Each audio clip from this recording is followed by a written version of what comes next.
Hello everyone, welcome to my channel. ఇవాళ మనము ఇంగ్లీష్లో మాట్లాడటానికి కావాల్సిన కాన్ఫిడెన్స్ని ఎలా తెచ్చుకోవాలి, ఆ ఫ్లూయెన్స్ని ఎలా పెంచుకోవాలో నేర్చుకుందాం. సో స్టార్ట్ చేసేద్దాం మరి.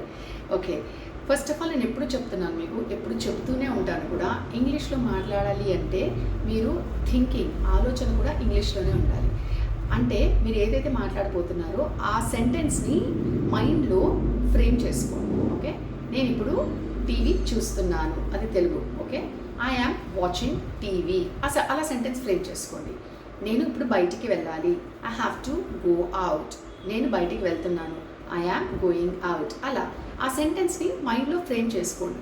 అంటే ప్రతిదీ మీరు ఎప్పుడైతే ఇంగ్లీష్లో ఆలోచిస్తారో, ఎప్పుడైతే మీరు ఆ సెంటెన్సెస్ బిల్డ్ చేస్తారో, మీకు రోజు అలవాటు అయిపోతుంది.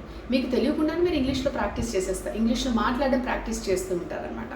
అండ్ ఈగోని పక్కన పెట్టండి.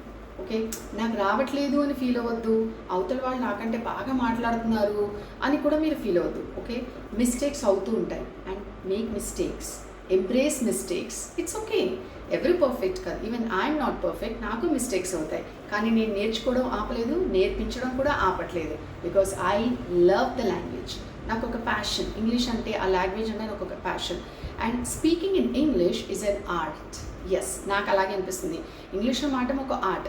ఇంగ్లీష్ని ఒక సబ్జెక్ట్గా చూడకండి, it's just a language. Okay, అది ఫారెన్ లాంగ్వేజ్, దాన్ని మనం నేర్చుకుంటున్నాం, ఎలా మాట్లాడాలో నేర్చుకుంటున్నాం. ఆ క్యూరియాసిటీ మనలో ఉండాలి. యూనో, ఆ క్యూరియాసిటీ ఉంటేనే మనకి ఆ ప్యాషన్ ఆటోమేటిక్ వచ్చేస్తుంది అనమాట. ఓకే, సో మిస్టేక్స్ అయితే కూడా వరి అవ్వద్దు, ఇంకా మిస్టేక్స్ చేయండి, ఆ మిస్టేక్స్ నుంచి నేర్చుకోండి, దాన్ని రిపీట్ చేయకండి. అది వెరీ ఇంపార్టెంట్. అన్లెస్ అండ్ అంటే మీరు ఇంగ్లీష్ సెంటెన్సెస్లో మిస్టేక్స్ చేయలేదనుకోండి, మీకు ఎలా తెలుస్తుంది రాంగ్ అని? వన్స్ యూ లెర్న్, ఎప్పుడైతే మీరు అది మిస్టేక్ అని నేర్చుకుంటారో దాన్ని మీరు రిపీట్ చేయరు. So that is how you learn.